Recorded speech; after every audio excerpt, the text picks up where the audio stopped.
Most foreigners think Malaysia's healthcare is cheap, and you're right. What they don't realize is it's also faster, more efficient, and in many cases better than neighboring regions. In conjunction with Visit Malaysia 2026, I decided to do this video because Malaysia was ranked among the best in healthcare tourism. Now, if you're thinking of moving here, retiring here, or even visiting for medical tourism in 2026, I'm breaking down how healthcare actually works in Malaysia, what it costs, which hospitals are the best, and the most common mistakes foreigners make when they arrive. Let's get into it.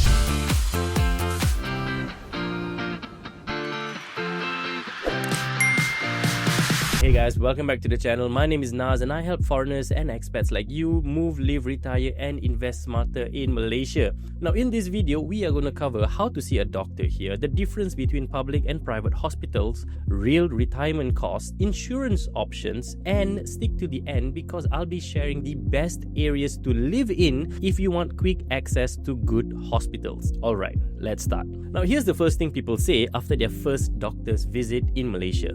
Wait, that's it? Now I'm serious because healthcare here is straightforward. You walk in, you register, see the doctor, get your meds and leave. Most visits take about 30 to 60 minutes, not half a day. And the English level is solid, so communication is super easy. This smoothness alone shocks people. See, Malaysia has both public and private healthcare. We have public hospitals, private hospitals, and clinics. See, for public hospitals, they are very affordable. They have good doctors, slightly longer wait times, and foreigners can use them, but most prefer private because it's much more faster.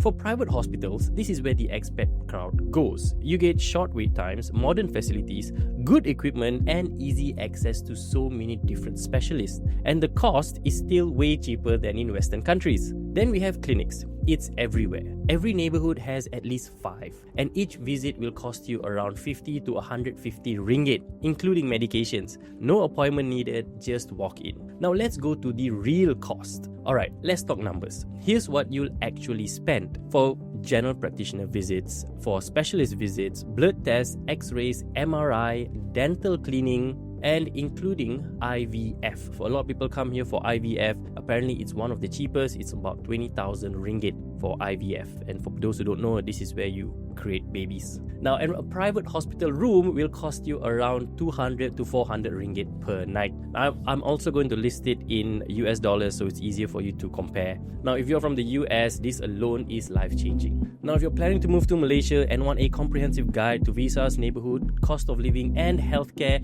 you can get my relocation guide to help you. Also, you can get my free Naz Malaysia starter kit below. Just download it at nazmalaysia.com. Now, insurance. Do you really need it? Well, short answer is yes. And here's the typical monthly cost. For those of you under 50, it usually ranges about from 300 ringgit to about 600 ringgit. For those above 50 years old, it ranges anywhere from 500 to 1,200 ringgit per month. Now, this really depends on you, your lifestyle, your age, and your condition. So this is just a rough estimate. Malaysia's private insurance is affordable and it gives you access to a lot of good hospitals without stress. Now, there's many types of insurance: medical card, life insurance, travel insurance, so many different things. So you have to get the one that suits you. Quick side note, and this is important if you are traveling to Malaysia, even for just a few weeks or a few months. You see, long flights, jet lag, new food, new climate, a lot of people get sick in the first 1 or 2 weeks, and that's completely normal.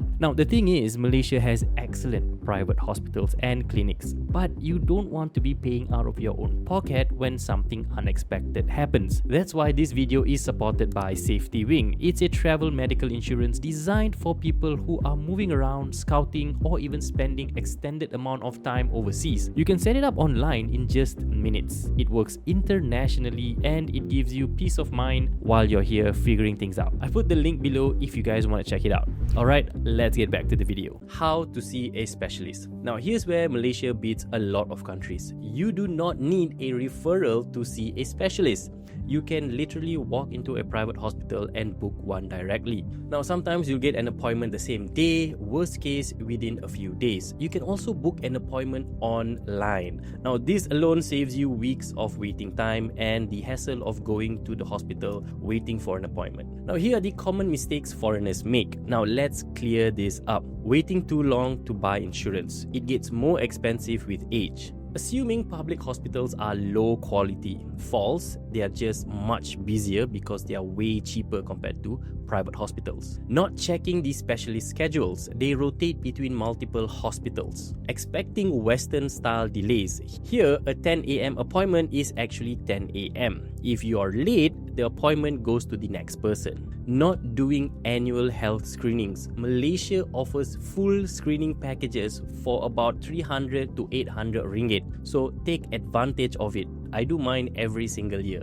Now, as promised, these are the best areas to live in if healthcare matters to you. So if you want quick access to private hospitals, here are the most ideal location. In KL and Selangor, you have Subang Jaya, Bangsa, Desa Park City, KL City Centre, but in general, KL is full of private hospitals. And here are the hospitals that are ranked among the best. Gleneagles, Prince Court, Sunway Medical, KPJ Damansara, Pantai Hospital KL. So these are the top hospitals here. For Penang, it is great for retirees, lots of high quality hospitals, and the top two there are Island Hospitals and Gleneagles Penang. Now, another city is Johor Bahru. It has strong medical options, plus it's close to Singapore. The hospitals there are Gleneagles Medini, KPJ Johor, Columbia Asia Tebrau. There's a few more as well, but these were among the top rated or the most high ranking ones. So that's your 2026 Malaysia Healthcare Guide. Let me know which hospital you will be visiting, and if you want a personalized consultation on how to move to Malaysia, or even if you want to run your relocation plan by me to see if everything fits, you can book a call with me as well. Visit nasmalaysia.com, and I'll see you in the next one. Peace out.